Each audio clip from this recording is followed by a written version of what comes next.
Hi, I'm Anna. You know how they say wedding planning brings out the worst in people? Well, let me tell you about the day I discovered just how far my own mother would go to sabotage my happiness. Not that I was completely shocked.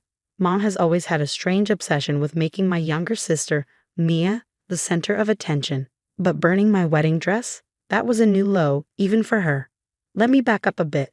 I was engaged to the most amazing guy, James, and together we were planning our dream wedding. Everything was falling into place.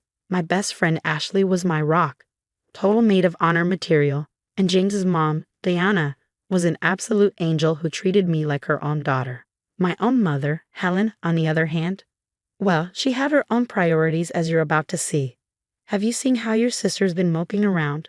Mom asked, cornering me during a cake tasting.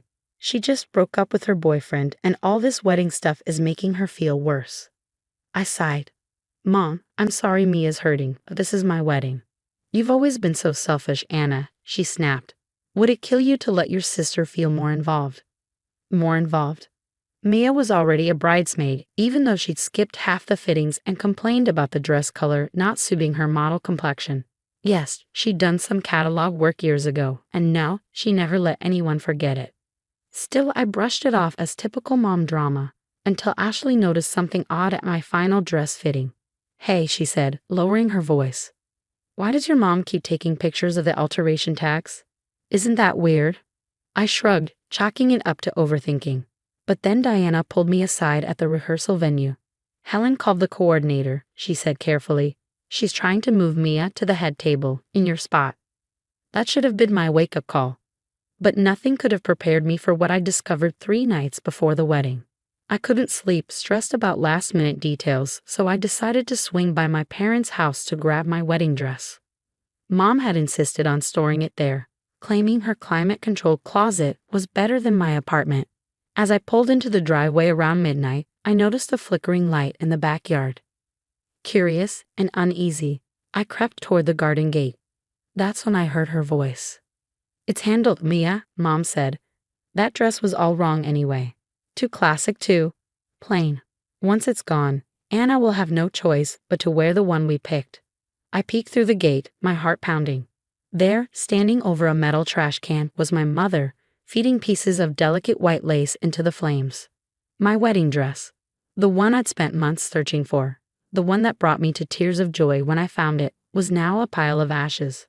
Mama's taking care of everything, sweetheart, she continued laughing. When Anna walks in wearing that boring backup dress and you make your grand entrance in the gown we found, trust me, no one will even remember she's the bride.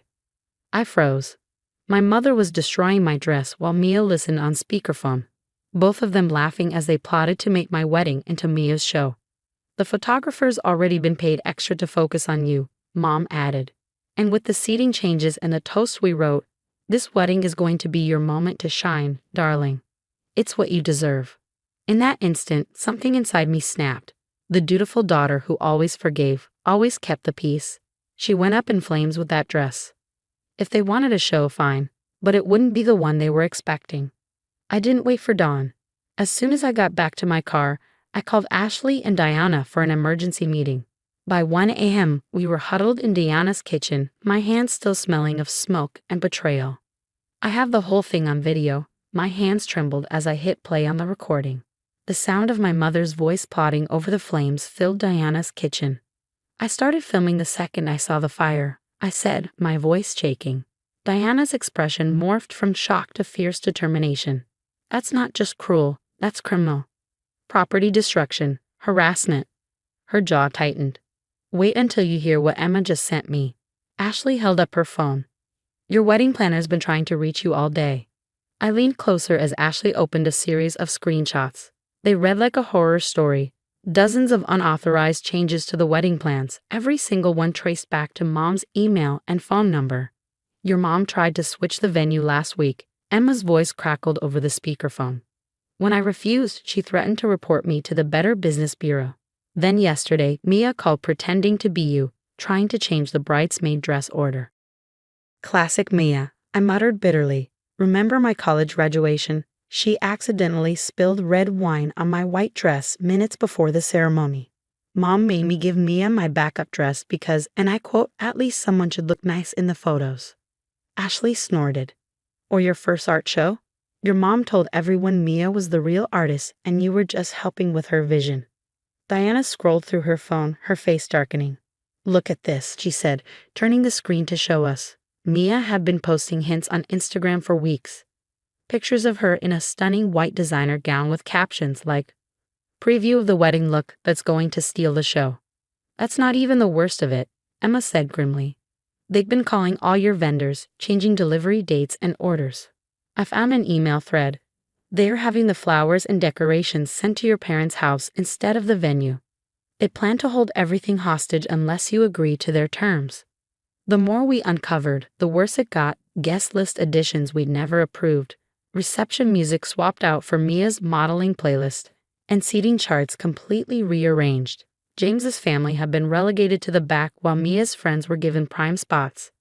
Then Ashley pulled up a file she recovered from an old phone Mia and I had shared years ago. Dozens of deleted texts. Look at this, she said. Years of them plotting, undermining, sabotaging, every achievement, every milestone. They were there in the shadows, trying to dim your light. Diana's voice was steel. We're not letting them get away with this. She turned to Emma. How quickly can we set up a new venue? But an idea had already formed in my mind. I looked up, a slow smile spreading across my face. No, I said. We're keeping everything exactly as it is. They want to put on a show. Let's give them an audience they'll never forget. Ashley's eyes lit up. What are you thinking? The rehearsal dinner, I said. Mom and Mia think they've set me up for humiliation. But every change they've made plays right into our hands. The pieces were falling into place. Emma spread the contracts across Diana's dining table. They think they hold all the power because they've hijacked the vendors and arrangements, she said. And that's exactly what we'll use against them, I finished. I held up my phone, showing Mom's latest text. Don't worry, sweetie. I've handled everything with the rehearsal dinner. Just show up and trust me. Ashley smirked. Oh, she's handled it all right.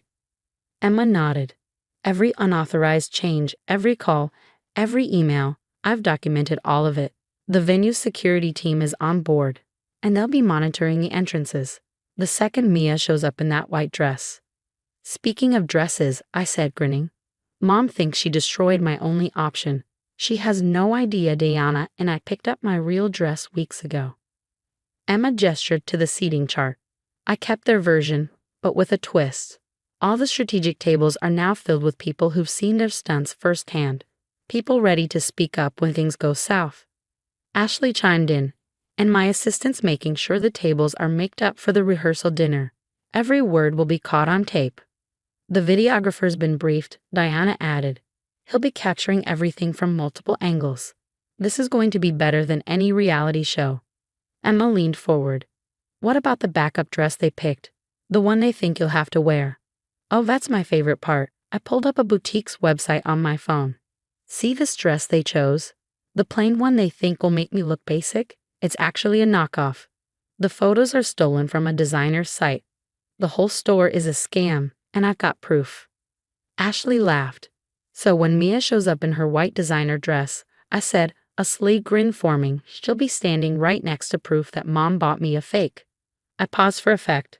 And the cherry on top. I've invited a reporter from Fashion Expose, you know the blog Mia's been dying to get featured on. They just ran a huge expose on counterfeit wedding dresses. The room erupted into quiet laughter, Ashley leaning back in her chair with a satisfied smirk. We ran through the plan one final time. Every detail was in place. The fake seating chart that strategically positioned our witnesses, the accidentally unlocked side door we knew Mom would use to sneak in, the backup cameras hidden in flower arrangements, and the piece de resistance, evidence lined up to blow their scheme wide open. Emma held up a hand, her expression serious. Remember, she cautioned, we have to let them think they're in control until the very last moment. I glanced down at the burnt scraps of lace I'd salvaged from Mom's trash can, a pang of emotion washing over me. They destroyed my dream dress, thinking it would break me. Instead, they handed me the perfect way to expose them. They've been rehearsing this performance their whole lives, I said, standing taller. It's time to give them the audience they deserve. The rehearsal dinner was packed. Mom had gone overboard, inviting far more people than we'd planned. Perfect. Every single witness we needed was there, from Dad's business partners to Mia's modeling contacts. Everything's ready, sweetheart. Mom cooed, her smile saccharine as she guided me to a seat tucked away at the back, just as she'd arranged. Right on cue, the lights dimmed. Mom grabbed the microphone, her grin widening. Before we start, my youngest daughter has a special surprise for everyone. That was our signal. The projector flickered to life, but instead of Mia's planned slideshow, security footage filled the screen. Gasps rippled through the crowd as the first clip played. Mom, standing over the trash can, feeding my wedding dress into the flames. The audio was crystal clear. "It's handled, Mia. That dress was all wrong anyway." The video transitioned seamlessly to phone recordings of their scheming, Mom threatening vendors, Mia laughing about ruining my wedding, and text messages detailing every manipulation and sabotage attempt. What is this?" Mom stammered, her voice cracking as the footage continued to roll. "This?" I stood up, holding the charred remnants of my dress for everyone to see. "This is your production. You wanted to put on a show, remember?" Right on schedule, Mia burst into the room in her white designer gown, the picture of confidence, until her eyes locked on the screen. Her face paled as the crowd turned to stare at her. "Helen." Dad's voice sliced through the silence, sharp and demanding. "Tell me this isn't real." It was chaos. The reporter from Fashion Exposa was already furiously scribbling notes, her phone camera discreetly recording everything.